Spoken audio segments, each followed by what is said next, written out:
How long a flight from Singapore to here? 7 hours. It's 7 hours, really? Only, yeah. Wow. You did Singapore Air here? Yes. That's the best flight I've ever Only, had. yeah. That's great. Like, oh my gosh. You gotta do, yeah, I don't take American Airlines as a rule. That was a good rule. That was I've never experienced anything like that Awesome, in my right? life.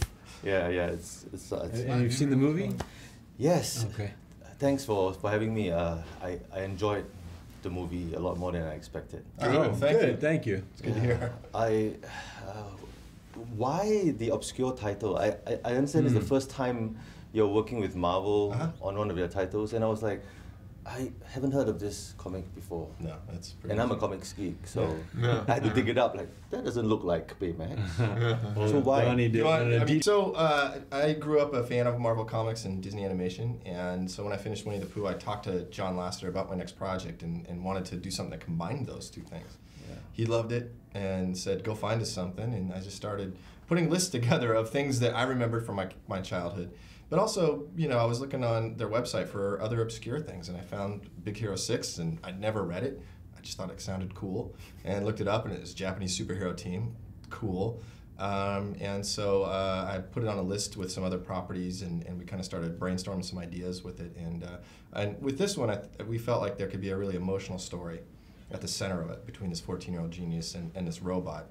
And the 14-year-old kid loses his brother, and the robot heals his broken heart. And so we thought there was a really cool emotional core, and from there, we talked to Marvel about, they really encouraged us to take it and make it our own, and not set it in the Marvel universe.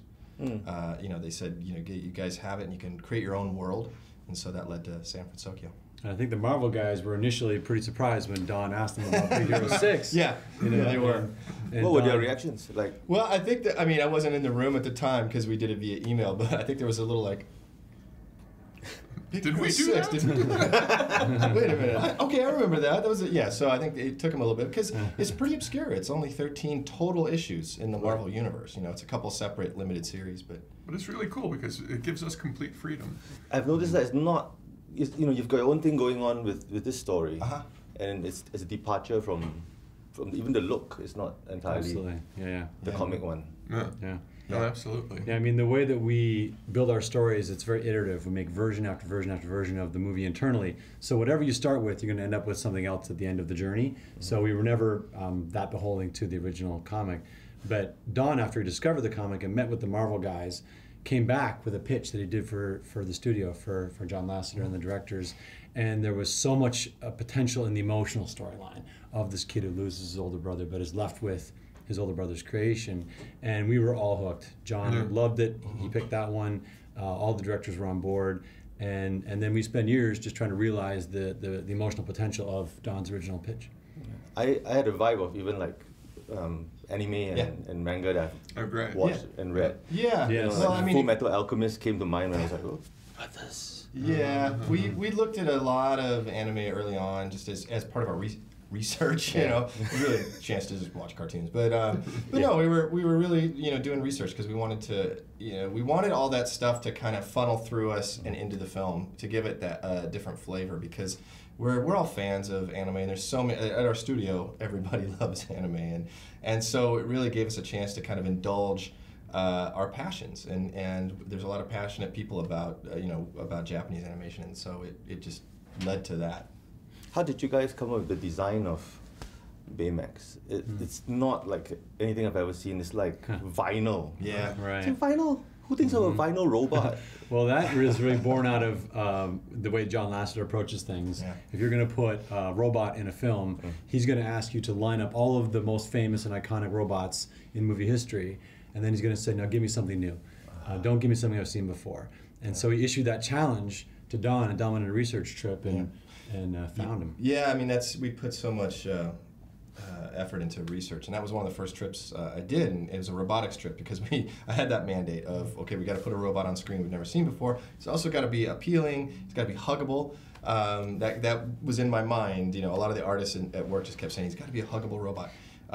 So I went on the hunt for that and went to various colleges and universities, and actually was at Carnegie Mellon that I found a researcher doing research in soft robotics. So it's a real thing, and they're basically going to be making vinyl inflatable soft robots for use in the healthcare industry. Wow. So essentially they will be nurses, you know, and doctors' aides. So, and right then and there when I saw it, it was a very crude arm that was inflatable and vinyl, I knew we'd found our huggable robot. And it has to be something you've never seen before, but it also has to make sense. There has to be sort of a basis in the design. It can't just be arbitrary. And so knowing that Baymax was going to be a healthcare robot, a nurse robot, it had to be someone that could interact with patients and not be intimidating in any way. And obviously Baymax is not that. He's very huggable, and that just made sense for the design. I love the way he walked. Or we put a lot of work into that. We did. Those animators, man. Cracked me up. Yeah. Us too. Yeah. That was one of the first things they did once the design was solid and we modeled the character and rigged it. They do tests, you know, just trying to come up with how is this character going to move, because you know, we wanted him to be very cute and appealing, and they looked at all the cute walks in nature.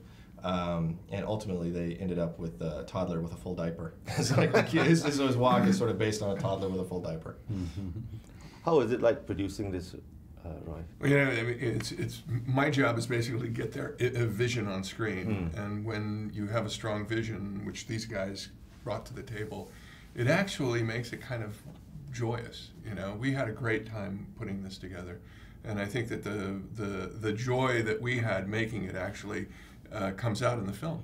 I definitely felt that. It was like you guys felt as if you enjoyed putting this together, because I was along for the ride. Yeah, perfect. And Frozen is a huge thing to follow. Yeah, but, you know, it's funny because we don't even think about that from you know, are we competing with Frozen? Not at all, because you know, we all work on all the films, and you know, and Chris, you actually. He was a voice in Frozen as well as storyboarded in Frozen, and we all gave notes on Frozen. Yeah, in the English version of Frozen, I play Oaken the shopkeeper. I'm the guy that says, "Ooh, big summer blowout." That's me. That's my work. That was and fine thespian work. Thank you. I appreciate that. You studied for years for that. To get the accent right. All that Juilliard training paid off. Acting really is my first love. All of this is just an excuse to pursue my dream of acting. And yeah, I worked as a storyboard artist on Frozen as well for a year. And yeah, to Roy's point, we're a very small community. We all work in each other's movies. One movie's success is everybody's success. Yeah. And the pressure that we feel is that at Disney we have a relationship with the audience. And we want them to feel like if they come to see a Disney animated movie, whatever genre we're taking on, that they're going to have a good experience. We want to be able to earn the trust and then keep the trust with the audience. So we don't compete with Frozen in any way. We just want to keep that relationship going. Awesome. Thank you very much, guys. Thank you so Thank you. much. I'll see you. Thank you very much.